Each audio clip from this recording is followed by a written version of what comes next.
So, ang nangyari noon, nag-tryout ako sa Santa Lucia. Okay. Dito sa may Celebrity Sports Plaza that time pa. Under Coach Norman Black. Sino mga player na, kuya? Yun yung time na trade si Marlo and Limpot. Nagkapalit yung dalawa. Oo. Okay. Tapos si Dennis Espino, Gerard Francisco, Paulo Mendoza, Belano, Tristan. Yes, malakas din. Sino pa ba? Noy Falca Santos, Long David. Sino pa ba big man namin doon? Dennis Espino ba? Richard De Rosario. Dennis Espino. Dennis Espino ba? Yes. Richard De Rosario. Tama. Anong big man namin? Tapos anong round ka? Ito ang nangyari. Nung tryout ako, then modesty aside naman din, nung nakita ko ni Coach Norman, kinausap niya na ako. Sabi niya, huwag ka na mag-tryout sa iba. Tinagalog ko na lang para alam mo naman English yun. Sorry, Coach Norman, tinagalog ko na lang. So sabi niya, huwag ka nang mag-tryout, kukunin na kita. Okay. First pick sa first round. Okay. So nagustuhan niya ako, siguro nakita niya naman na mag-fit ako dun sa sistema niya. Hindi na ako nakapag-tryout sa lahat ng teams. Okay. Na supposed to be dapat iikot ako. Okay. Kung saan po pwede. So parang ang nangyari, kagaya ng sinabi mo, kahit na sinabi niya sa akin yon, mahirap pang hawakan. Yes. Diba? Hanggat hindi ka nakukuha. Hanggat hindi ka natawag. Yes. Kahit nga natawag ka na nga lalo sa panahon ngayon, hindi ka sure hanggat hindi ka pumipirma ng kontrata Yes, tama. Diba? So hanggang sa na-pick tayo noon, kaya sobrang pasalamat. Doon pa tayo napili doon sa first round. Pang ilang pick yung kuya? Sa first round, 6th overall pick. Galing. Ganda. Yun ang... Tapos, pag ng Santa Lucia, yun, pirma na agad. Oo, nakapirma na ako noon. Tapos as rookie, kami yung first na nag-champion doon. Under naman yung import namin, Damien Owens. Ay, oo. Yung magaling. Kalaban namin San Miguel. Sila Lamont, Strotters. Tama. Yun ang... lakas ng San Miguel nun. Lakas ng San Miguel nun. Lakas ng San Miguel nun. Sa bagay, may Marlo Aquino sila. May Dennis Espino sila. Tsaka nung time naman din yun, talagang total team effort talaga. Kasi tawag dito, halos lahat maganda nang nilaro nung time na yun. Gerard, Paulo, lahat ng ipasok given na yung Marlo Dennis, di ba? Isa sa rookie year mo rin yun. Rookie yun. Swerte nga to. Galing first timer. Champion na nagkakataon lang siguro. Tatlong beses na tatlong beses na Galing. So, rookie year mo, championship, tapos champion. Yes. Kamusta ang gamit sa'yo na as a rookie, talagang ginamit ka ni Coach Norman? Okay naman kasi... Sino bang kasalita mo noon time na yun? Kami nag-iikutan nila Gerard Francisco. Falca Santos. Tapos si Falca Santos naglalaro ng 3-4 yung time na yon. Tapos si Tristan, tama. Yan ang mga Tangkay. Jojo Tangkay. Si Jojo. So, yun ang mga namin doon. Tapos, eksakto naman yon, kalaban namin Red Bull. Oh, okay. Tawag dito. Sino bang, nandiyo naman si Aside? Junti. Yung mga si Lordy. Yan. Si Torion. Oo. Torion. Si Devon Harp. Devon Harp. Pinisi. Gano'n na nung unang, laban na, kami, do or die yun. Okay. So, siguro mga, 2 minutes na lang din ata yun. Lamang pa ata ng double digits ang Red Bull. Okay. Tapos yun, ginamit ako noon, pumuto kami ni Damien Owens. So, ako at saka si Damien yung best player noon.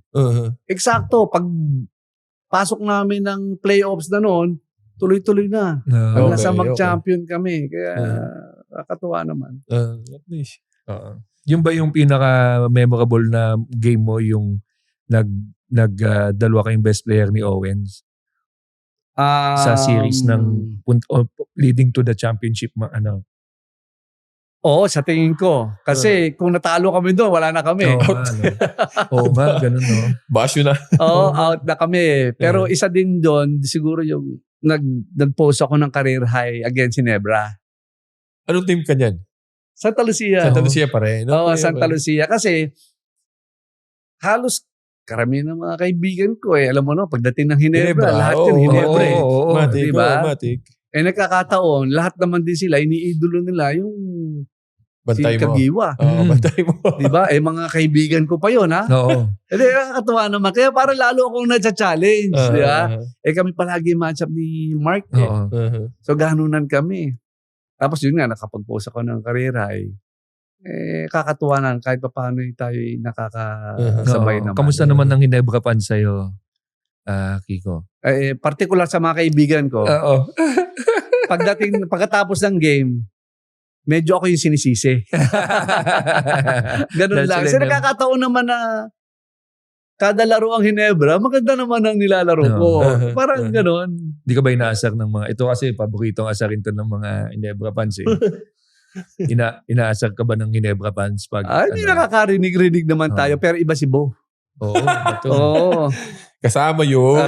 Kasama yun. Kaya minsan gusto ng any team to beat Ginebra kasi dahil yung fans kasi may dagdag na tatalunin ko kayo. Parang ganun.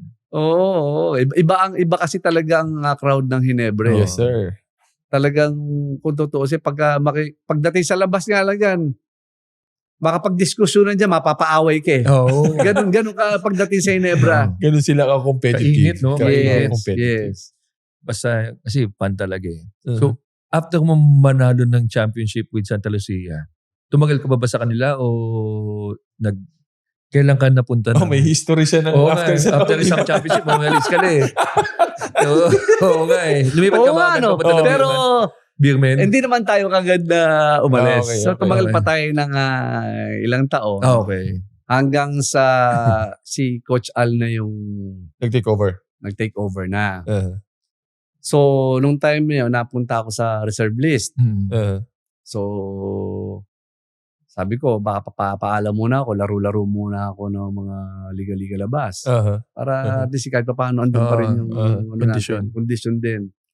So, nakalaban ko ngayon si Papa Sam Boy Lim. Okay. Kasi naglalaro siya during that time kay Bongtan. Kami magkalaban. Okay. So, kami yung match-up eh. Nakita niya siguro na, dito pa si Kiko dahil alam niya naman kasi siya ang team manager ng San Miguel. So, kamusta ka? Saan ka ngayon? Sabi ko, doon pa rin pero nasa reserve. Sabi nga gano'n. So, nakarating kay Coach Jong, napatawag ako. Tapos ang assistant coaches noon si Richie Tixon at saka si Boy Beats. Yes. Victoria. So pinatawag ako pero under contract ako ng Santa Lucia. Pero ang istorya niya, although tapos na naman, syempre since nasa reserve list na naman din tayo, sila Boss Sexy naman, hindi naman nakikialam sa mga ganyan. So, nung magkausap kami ni Coach Jong, nung nagpunta ako sa practice sa kanila, interesado sila. Pero ang condition ni Coach Jong is, sige, ganito Kiko, kung hihingi ng trade ang Santa Lucia, kalimutan mo na yung pinag-usapan natin. Sabi ko, Coach, ako nang bahala. Thank you for watching Balyahan with GB and RDO, powered by Sports Plus, the official gaming partner of the Philippine Olympic Committee. Kung nagustuhan mo ang napanood mo, here's some more videos. Huwag mo rin kalimutang mag-like, comment at subscribe para lagi kang first dibs sa bagong videos ng Balyahan.